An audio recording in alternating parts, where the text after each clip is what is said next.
Well, I'm walking back, so I think I might just have a quick squiz to see if I can actually see anything. Well, there's a little gled down there, not much to write home about, but the soil's rather nice. If we have a bit more rain, it'll stay wet long enough, I think, but it can so easily dry out too. But a bit of running post. Oh yeah, gled. So lots of these little, wow, I don't know what you want to call them, Foliaceae, peltata, hookii, whatever you want to call them. But and here's your running postman again, nitrogen fixer. Oh yeah, that's nice, isn't it? I don't know if it's focusing now because I haven't got it on super macro or anything, but the Herbertias are starting to flower, because they'll, from now on, they'll produce their flowers right the way through to you know, quite a way into the dry and almost into autumn. Some of them I've noticed, they almost go right through from the end of the wet through the dry sort of thing. And I think we worked out last year the flowers stay open all night or something. Probably stay open all day as well. But yeah, look at the balmy there. That suggests there's a bit of moisture about somewhere. So as I said, yeah, and look at, can you see all that yellow there? All the acacias going right through there. You never know what you might find in there. Because, you know, all that Acacia paradoxa, that's basically Prayfolia country in a way. I don't know if there are any Prayfolias in there, but there's more of these down here. Oh, look at that fly stuck there. And you got the running postman there, Herbertia there. I mean, yeah. But the sad thing, oh yeah, look at that. The sad thing, this is just a pale imitation of what it is like over in Western Australia. Yeah, 4 times as many species in any given area basically, and wherever you go there'll be the odd similar ones, but everything else will be different, and it just goes on and on and on. I mean, if there isn't an argument for not digging up everything and leaving satellite conservation parks everywhere pitted through Western Australia, I think there's no other argument than that, because, you know, extinction is forever. Once you plough through an area that has a unique species, it's gone forever. Really, until we learn how to you know, understand the ecology, so we can actually create soils and stuff that we want.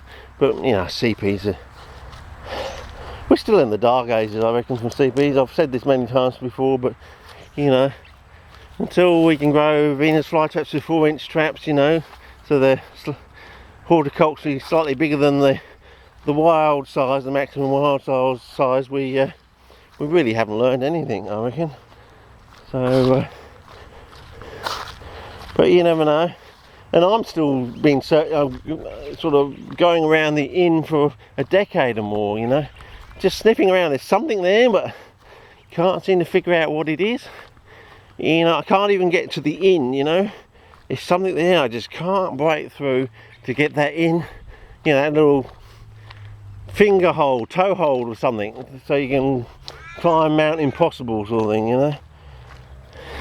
Something very special about CPs, and once you cracked it, it's going to be, wow, look at that, what is that, some sort of very fine filigree moss or liverworty sort of stuff, I don't know.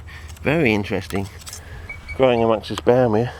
But as I said, I should have been here early in the season, but I thought I obviously was on the wrong track. I'm definitely on the wrong track. I don't think anyone's actually on the right track of CPs. Probably some people think they are. They may actually be halfway down the right track, I don't know, but there's something not quite right in the world of CPs internationally. I think people have twigged to that. Some people are getting a bit pissed off. You know, either some people have got half the answer and they're not telling anybody, and there's going to be one big almighty spat, I reckon. If someone accidentally lets slip, oh, you're never going to be able to grow that because, or you know, we do this or something, or someone actually happens to, you know, look at something, some bag or something hanging outside some nursery, and then suddenly the pennies drop. Oh, that's what they're doing or something, I don't know, but it's something not quite right.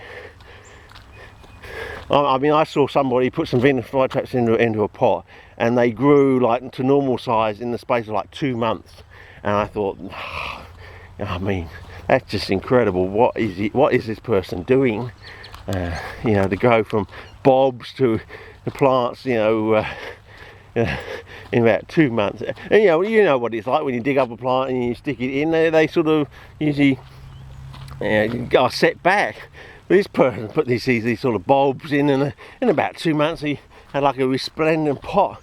Whether or not that's true, whether he had you know, identical pots or something, and he was just actually filming other plants in an identical pot, but he'd actually positioned them precisely so you couldn't really tell that it was actually different plants in another identical pot or something. I don't know, the person had gone to that much trouble to make that sort of impression, but it was very impressive and very, as I said, misleading in a way. I thought, well, I was scratching my head and saying, no, this almost seems like impossible.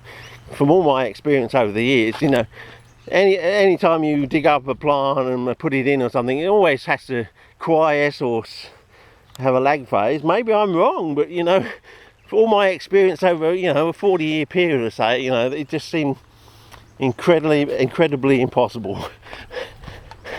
So either someone had gone to a very great measure to make some sort of bold, magnificent statement or something. I don't know, but anyway, I just get this feeling, I have had this feeling over the last decade or so, there's something not quite right in the world of CPs. Not only do we not know the basic fundamentals, but there's also something else going on in the background. Either some people are halfway there or almost the way there, and they're having incredible success but not telling anyone about it, not telling you what the magic secret is, and that doesn't bode well for social politics within an area like CPs.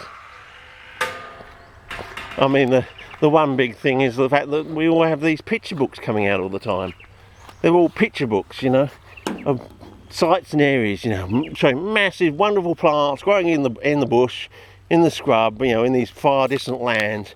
And you just know from those pictures there's got to be something going on in the wild that we're not bringing into cultivation from a horticultural sense. And if we could do it we should be able to improve on Mother Nature once we know what's going on. But as far as I know, no one knows, or if they do, they're not letting on. I mean, you would think, or is it the fact they're trapped? You know, they're halfway there, but if they were actually to take it the next step, the horticultural step, and go from nature to what horticulture can do, the plants will get so big, so colourful and so quick that someone like me would notice something. Like, as I said, that pot, the person put the things in and they just grew in about 2 months, and it just, yeah. I noticed that, so maybe if they did that with everything in Hellion Forest, you know, all the sundews and things, if that started happening, the penny would drop that, hang on, someone's cracked it, sort of thing, and hang on, how come they're not going to tell us? Because they just want to make money for jam, and yeah, screw you basically. Anyway, over and out for now from the September the 7th, the day Australia changed. Okay, over and out.